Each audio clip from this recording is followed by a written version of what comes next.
Health check tonight. The fallout continues over the storage tank malfunctions at two fertility centers in California and Ohio. Meanwhile, a local fertility center here is working to assess its procedures and to reassure patients. Story tonight. Allie. Hi, guys. Main Line Fertility is one of the region's busiest fertility centers. I spoke with a team there about their protocols, how they work to prevent problems, and how they safeguard thousands of frozen eggs and embryos.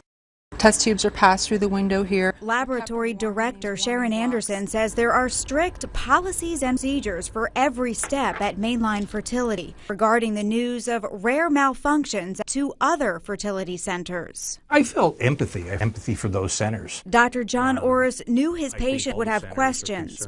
Main Line wanted to be proactive and explain steps they take to try to prevent a similar problem. Anderson shows us an extra storage tank in the lab. As part of our protocol, in case there ever would be a failure with one of our full tanks, we would remove all the cryopreserved or frozen embryos from that tank and put it into this empty tank. But she says way before this backup layer, and the temperature sensor is located right here. They also have an alarm that will notify embryologists immediately if there's a change in temperature. And rather than rely on an automated system, they manually fill the tanks. We fill these tanks with liquid nitrogen, which maintains the temperature in that minus 196 degrees Celsius. An extra layer of eggs, embryos, and sperm. Our philosophy is to continue to internally invest in our institution. And because of that, we spend.